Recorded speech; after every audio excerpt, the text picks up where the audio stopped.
welcome to Ponder and Practice, the podcast for professional, high-achieving women who are ready to swap hustle for harmony, exhaustion for energy, and pain for power. I'm Dr. Katherine Hoffman, and I help value-driven, ambitious women achieve their goals by setting artful, integrity-aligned boundaries that create space for meaningful work and sincere connection. So, are you ready to discover the power of no? Well, let's get started. Hey there, friends, and welcome to another episode of Ponder and Practice. Thank you so much for joining me here today. It is both a pleasure and an honor to share this time and space with you as ever. So thanks for being here. Today I am talking about the role of physical sensation in boundary setting, more specifically how to use physical sensations for the best use of your no. Sort of best practices when it comes to being able to tap into your body and use that information to set artful boundaries. Before I get into that though, I want to let you know that I will be hosting a webinar on Tuesday, December 8th at 5:30 p.m. Pacific Standard Time. And it's all about how to set boundaries within a context that is the most challenging for many folks, and that is at home with their families, and maybe not in the same physical home, but in those closest relationships, whether your family is sharing a house with you, sharing an apartment, or maybe is across the country. Invariably, there are some sticky moments that come up and some boundaries that we need to set, and it's really, really challenging for many different reasons. So because the holidays are coming up and a lot of these patterns are accentuated at this time of year, I've put together this webinar. And what I'm going to walk through in the course of, I have it scheduled for 75 minutes. It usually doesn't go that long, but I hate it when folks try and rush through and then there's no time for questions. And I want to make sure that it's a really good value for the time that I'm offering. So it's scheduled to be 75 minutes, but what I'm going to go through is what exactly am I talking about when I say setting boundaries with your family? And then why is it so gosh darn hard, right? Because having a little bit of information can help you bring some compassion and release any judgment that you might have about your ability to say no within your family. Just understanding why it is so hard can be really helpful for folks. I'm going to talk through that. And then provide really good, clear, practical tools and tricks and tips so that you can, as soon as you log off from that call, you can start getting underway on your own process and setting really effective boundaries. So some of those practical tools include things like, how do you have a process? How do you figure out what the words are that you want to say? How do you develop your own stock phrases? I'm going to provide a whole list of stock phrases as well that are ready-made and good to go. And then, in the midst of a conversation, how do you slow down a conversation if something is coming up and you're finding yourself getting activated? How do you be in your body and set good boundaries and use the information that your body gives you so that you can be in integrity in this really challenging spot of setting boundaries at home with your family members. And then as a bonus, there is going to be a full-length workbook that is going to go along with the webinar so that you're going to get all the know-how and tools verbally, and then you're going to have a PDF document that you can print out if you like, or just have access electronically, but that can help walk you through as you do your own process of trying to figure out what the best boundaries are for you and your family, of course. And in as much as you can do this work alone, the reason why I support folks in this is because it can get really messy and it can be super intense. So of course, if you are needing some more help than just a talk and a workbook, I'm certainly here and am taking on new clients. So you can head on over to artfulboundaries.com and read more about the specifics of working with me one-on-one. So and if you would like to register for the webinar, all you need to do is go to artfulboundaries.com, and then up at the top of the website, there is a link on the right-hand side that says December webinar. And if you click on that, it'll take you right to the registration page. And then, of course, also in the show notes, I'll include all the links that you might need to register. And then I also have a full resource library about boundaries that you can find at ponderandpractice.com/boundaries. So I'll link to that too. There's a ton of goodies available for you. So definitely make use of them. Right, so like I said, today the topic is how to use your physical sensations for the best use of your no, so that you can set the most effective boundaries. So something that I find is missing in a lot of literature about boundary setting, or resources about boundary setting, or therapeutic modalities in terms of like talk therapy or cognitive behavioral therapy, is that there's not a whole lot of conversation of being aware of your own physical body. And I am obsessed with this because your mind will tap dance and do gymnastics in order to protect your ego, which is not a bad thing. So there's no judgment in any of this, but the fact remains that as you're in a relationship and trying to figure out what works best for you and trying to figure out what words to use and this and that, your mind will find the path of least resistance so that you are as comfortable as you can possibly be within yourself, which is not bad, right? This is a good thing to have at most times because we want to be able to function in life, and because we have emotions, because we have thought processes and cognitive processes, we need our minds to do that work so that we can get through the day, right? If it didn't do that work, we'd be freaking out all the time every day, and like we wouldn't be able to get anything done or show up for anyone. So it's not a bad thing that our mind does this. However, our mind can talk us out of doing things that we need to do, and it can get in the way of our setting up really good, clear boundaries so that we can have the most meaningful interactions possible over the long term. Your mind is looking out for you right now, this second, and trying to protect you and keep your ego safe, right? In this particular moment. Whereas if you can get into your body's giving you like up to the second real-time updates about what's actually happening. And the way that our bodies and minds are set up, two things. One, more nervous tissue runs up to the brain from the gut, right? This is why the digestive system is often called the second brain. A lot of our serotonin, most of our serotonin is actually made in our gut, which is why antidepressant medications, SSRIs, selective serotonin reuptake inhibitors, tend to have sometimes intense, really gastrointestinal effects because they impact the serotonin in the gut. So this is really important and to keep awareness of and to keep in mind as we're going through this conversation, is that we have so much information coming in through our guts to our brains. And the only things that we become aware of are the things that are abnormal in some way.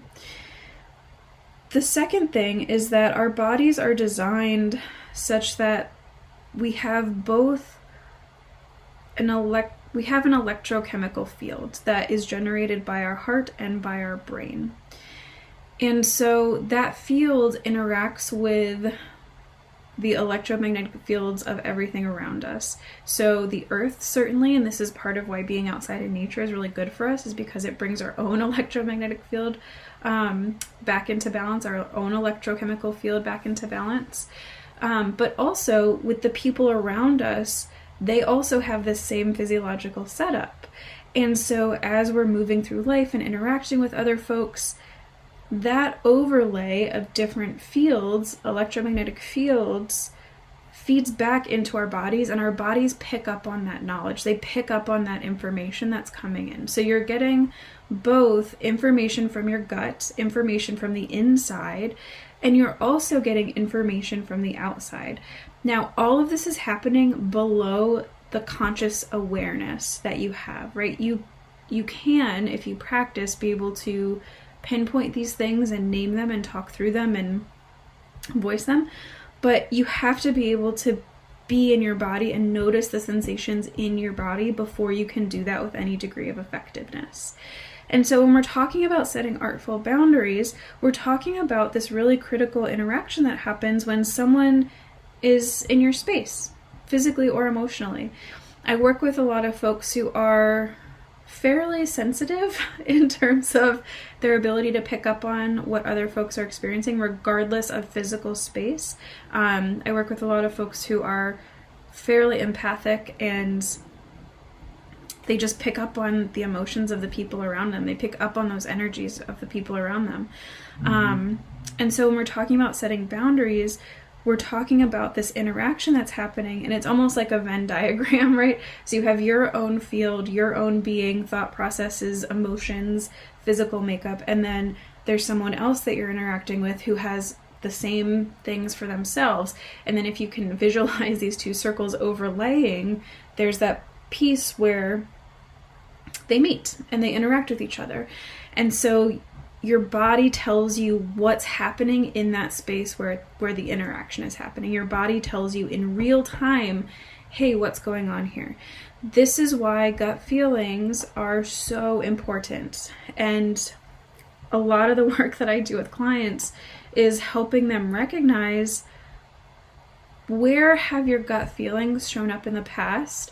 And what was the fallout if you did or did not honor those feelings, if you acted accordingly to those feelings?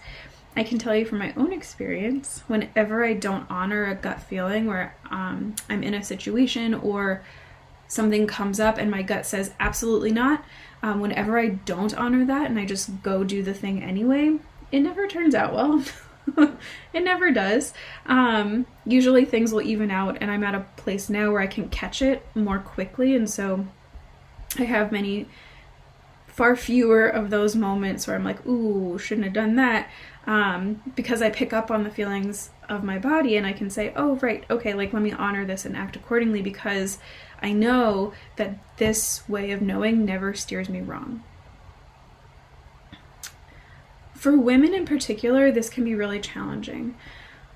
And I think especially for folks in the United States, folks in more westernized countries, because we have this culture where we're taught that our bodies don't matter as much as our mind and cognitive ability.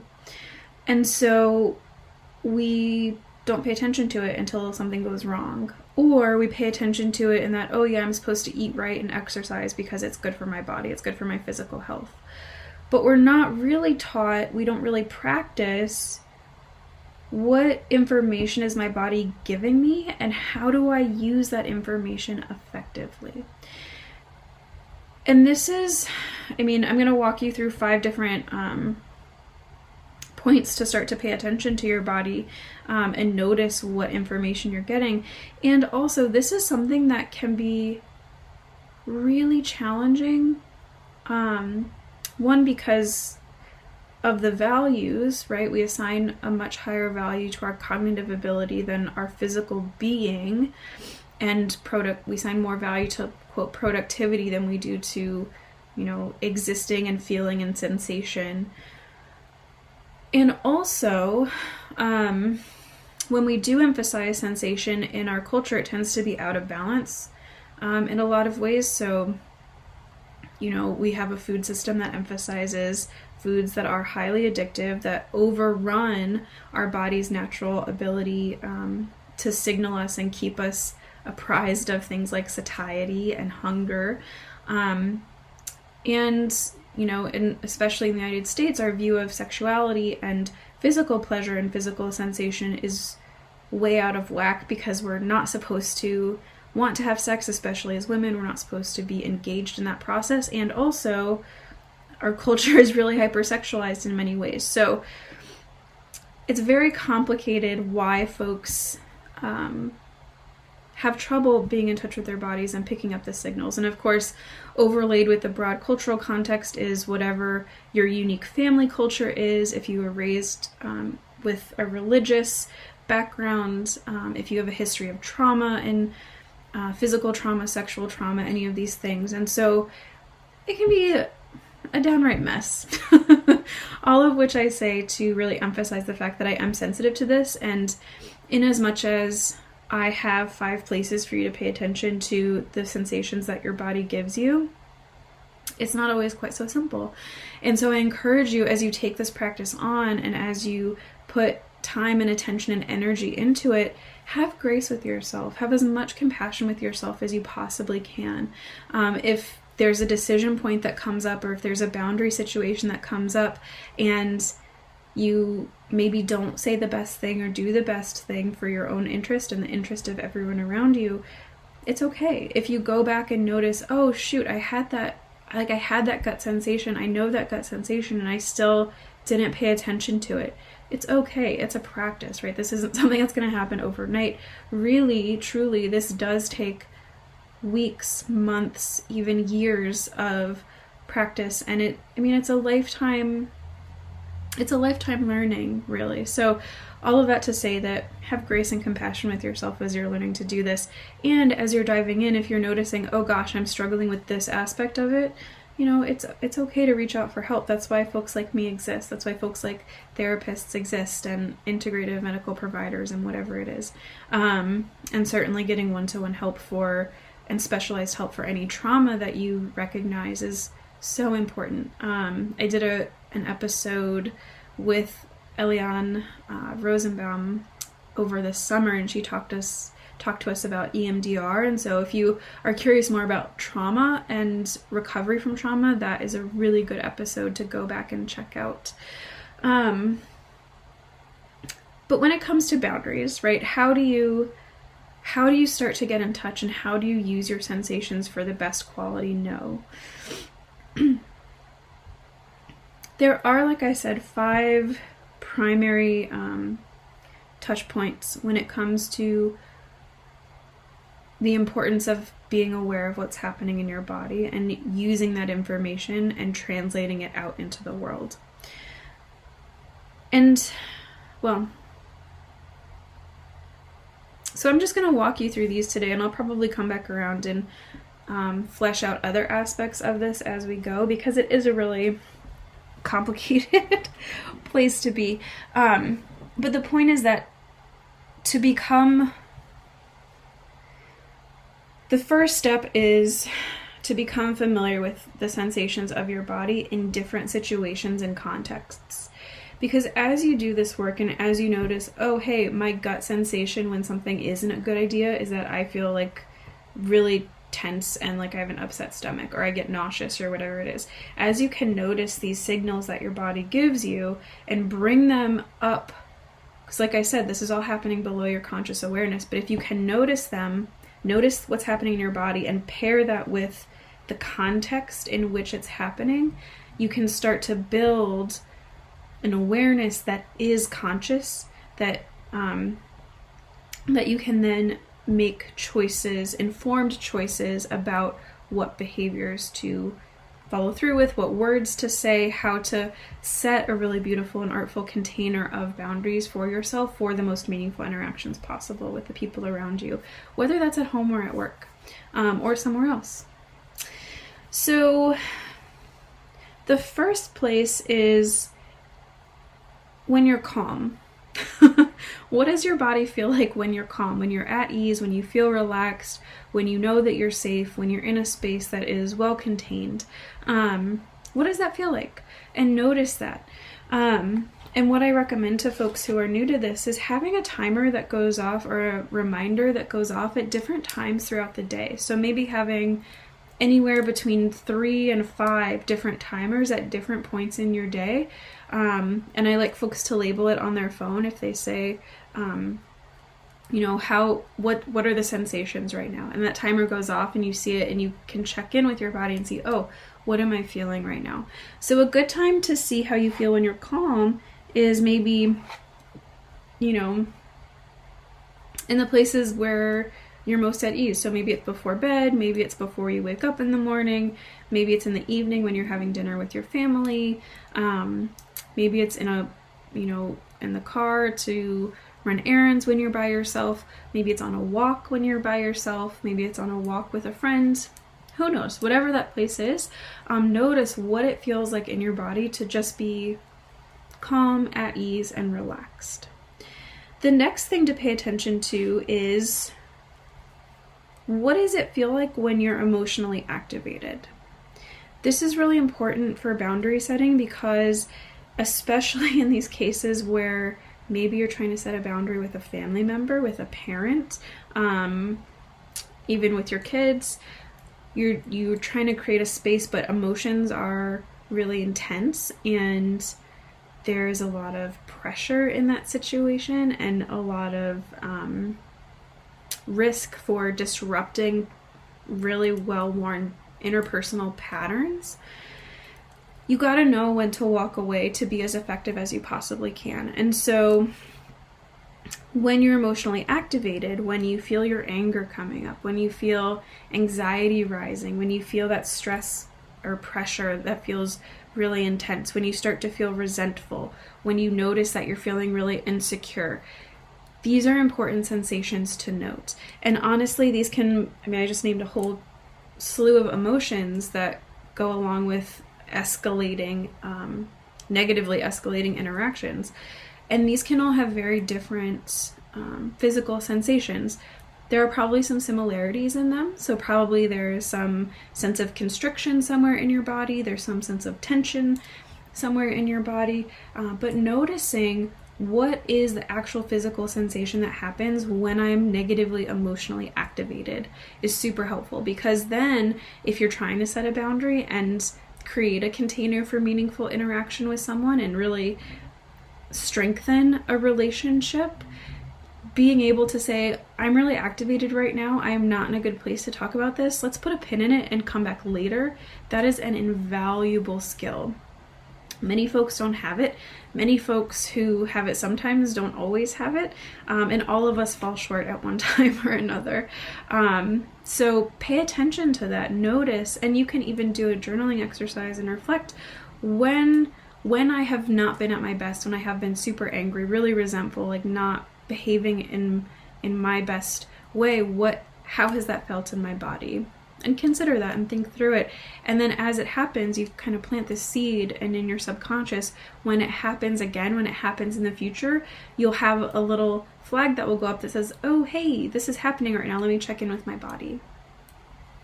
And maybe one of your alarms will go off when you're upset, and then you can notice it in that moment as well.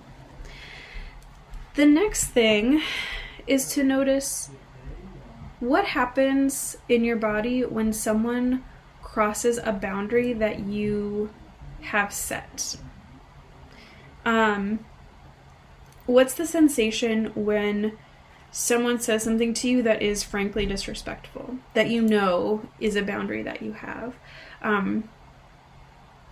This is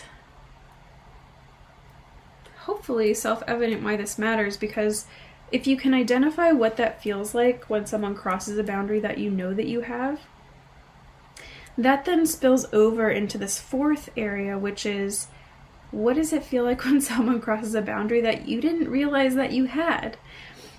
And this is a really big growth edge and learning edge for many folks, because as we move through life, everything is evolving all the time. And as we grow and as we do some internal exploration and figure out what we need to thrive, oftentimes we come to realize, oh shoot, there was a boundary here that I didn't even realize I had. But anger can clue us in. Maybe someone says something that we're like, that didn't feel quite right. And so that can clue you in. I can give you an example from when I was an intern in clinic when I was still a student. A patient asked me, we were on the elevator ride down to the lobby, and this patient asked me, oh, do you have children? And I said, no. And she said, oh, well, when are you going to have children? And it caught me by surprise, because I'd never faced that kind of questioning before. That's not something that's been in my world at all. And it wasn't something I realized was a boundary, but I immediately felt my body, like my stomach clenched up. I felt really uncomfortable, like my shoulders got tense, and my mind went blank, and I was like, I don't even know what to say here. And I just kind of hemmed and hawed my way through it, and it ended and it was fine. But as I went back and thought through that encounter, I realized, okay, there's a personal professional boundary here that was crossed. That was not an appropriate question for her to be asking me. And so from that moment I said, okay, well, next time this happens, how am I going to approach it? What am I going to say? What am I going to do? And came to the conclusion that if that should come up again and it's really an inappropriate questioning, having a phrase like, oh, I appreciate your interest. That's not really something that I'm comfortable talking about. Having a phrase like that on hand to deal with any further issues like that is super helpful. So knowing what it feels like when someone crosses a boundary that you already know that you have, and then what does it feel like when someone crosses a boundary you didn't quite know that you have. Another example that I can give is sometimes I get overzealous in terms of how much household work I'm taking on, and I start to feel resentful, and that lets me know there's a boundary that I've crossed with myself, right? No one else put this on me, but I've crossed my own boundary that says, what really matters to me. And sometimes, yes, it's housework, and sometimes I'm taking my own time away from things that actually do matter to me more than that. And so being able to pick up on that and key into it as soon as possible helps to recalibrate and reconfigure my behavior, so that if I'm doing a household chore, yeah, it will need to be done and I'll probably get it done. But if I'm feeling resentful right now, there's something else that I'm needing. There's another priority that I'm needing, and I'm violating my own boundaries in that space. So at any rate, these are just a couple examples. I'm sure you have your own examples if you consider your own life and experience there as well. And then the last one,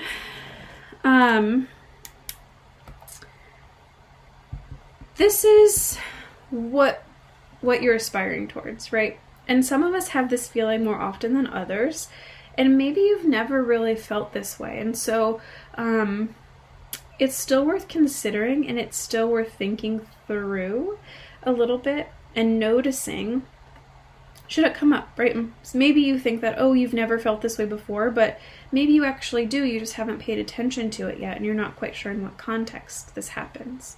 So paying attention to the physical sensations that come up when you're feeling really secure, you know that you can handle whatever comes up, you feel like you have full agency and autonomy, and you can deal with whatever comes your way. Like in common parlance, maybe the phrase is like you're feeling yourself, right? You've got it, you're on the ball, you're on point, and you can handle it. You got your stuff together. You're good to go. What does that feel like in your body?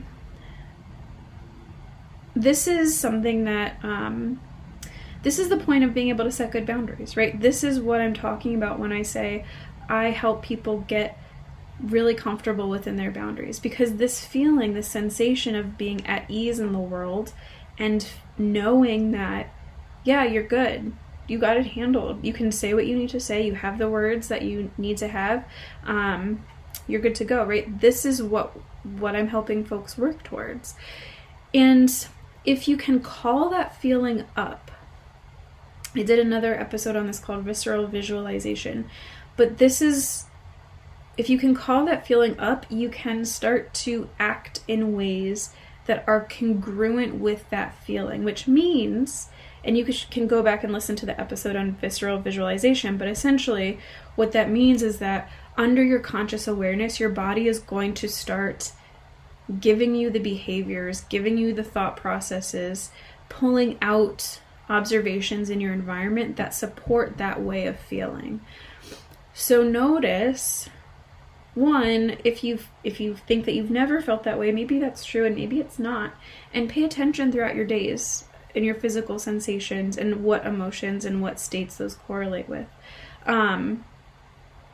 But also, if I encourage everyone to have a meditation practice or a journaling practice, in these times when you're meditating or journaling, get in there, think through, feel through physically, what would it be like? Maybe it's not a very familiar sensation, but what might it be like if you felt like, oh yeah, I'm good. I totally got this. Like I have everything I need. I know I can handle it. What is that? What are those physical sensations? Do you stand up a little straighter? Do you sit up a little straighter? Does your breathing shift? Does your muscle tension shift? How does it feel inside your body? At any rate, notice that, pay attention to it. And the more that you practice this and the more that you do a visceral visualization with this particular feeling, the more seamlessly and easily boundary setting will come over time, because you're putting your brain in a space where it's like, oh, right, I'm supposed to be doing this thing. And remember earlier I talked about how our minds will do like gymnastics and backflips and tap dancing and all kinds of things to protect our ego. This is a way of using that to your advantage, because you're putting your body in the state that you want it to be in. You're putting your psyche in the state that you want it to be in. And so your subconscious mind falls into line and says, oh, okay, we're doing that right now. Great. And it will start to churn in a way that supports that identity and that way of being. All right. I think that's all I have for you. Excuse me. So like I said, there are, tapping into your physical sensations is super important, because your body provides you real-time, up to the second feedback about what's actually going on. It doesn't have to go through your mind. There aren't thought processes that are slowing it down. It just has sensations, and you can use that as information. And I encourage you to do so. And there are 5 really important states to notice in terms of physical sensation. One is, how does your body feel when you're calm? How do you feel when you're emotionally activated in some way? What does it feel like when someone crosses a boundary that you already know that you have? What does it feel like when someone crosses a boundary that you didn't quite yet know that you had? And then finally, what's that feeling when you're secure and you know that you can handle it? You know you can set that space. You know you can make a container, for meaningful interaction with the people around you. If this is new to you, again, like I said, have grace and compassion with yourself as you're practicing. It gets really messy really fast. It gets really complicated really fast if you are diving into this. So enlist support if you need it, enlist help if you need it. It's okay to ask for help, 100%. And, like I said, 2 tips that I give folks. One is to set an alarm over the course of your day at different times. So something that will go off when you're at home in the morning, something that will go off at work, something that will go off in the evening when you're at home, and maybe a couple of other times if you're really enthused and want to dive in really intensely, really quickly. And label it with something like, what are my physical sensations right now? Or what am I feeling in my body right now? And when those reminders or alarms go off, stop for 30 seconds, a minute, and just notice what is happening in your body. And over time, you'll be able to correlate that with the context, and you'll be able to label things. And so you'll be able to operate from a space of awareness from every level of your being, cognitive and physical and emotional. Yeah, and then finally, of course, practice your visceral visualization in terms of being in a space where you feel empowered. You're like, yeah, I got this. I'm good. I have everything I need. And I can say what I need to say and set that space for meaningful interaction and build a container for myself and for the people around me too, and honor everyone in the process, right? What does that feel like? Call that up in your journaling and in your meditations and practice it. Before you know that you can get there and practice it just in your own space and time. And I think you'll be surprised how quickly your experience shifts as you learn to do this. All right, so that's all I have for you today. Like I said, I have a ton of resources available. If you go over to ponderandpractice.com/boundaries, you can register for the December webinar there. You can get access to, I'm not sure if I have a workbook up there. I think I do. And then also I have like a little 5-step, super simple 5-step guide for setting boundaries, and you can get access to that as well. Yeah, and then of course, like I said up top, if you are really wanting to have solid relationships with your family and you're figuring out how to navigate that and you're not quite sure, feeling like your boundaries are kind of being run over, there's maybe not as much respect as you'd like to have, maybe there's not as much like space as you'd like to have for yourself in this time, join me on Tuesday, December 8th, 5:30 Pacific Standard Time. Even if you can't make the live event, you will have access to the replay, so that's pretty cool. And whether or not you can make the live event, you'll get access to the bonus workbook as well. If you can make the live event, there's going to be time for live Q&A. So if there are questions about, how do I say this or how do I say that, or I'm not really sure what to do about this, then you can ask them there, right? And it's a $20 webinar, and, my minimum price for one-on-one clients is $200 for an hour. So it's really, really a good bargain, my friend. I encourage you to check it out and register. And again, you can do that over at ponderandpractice.com/boundaries, or you can head on over to artfulboundaries.com. There's also a link there. You can also get it in the show notes. It's highly accessible. All right, my friend. Well, until next week, take good care and bye.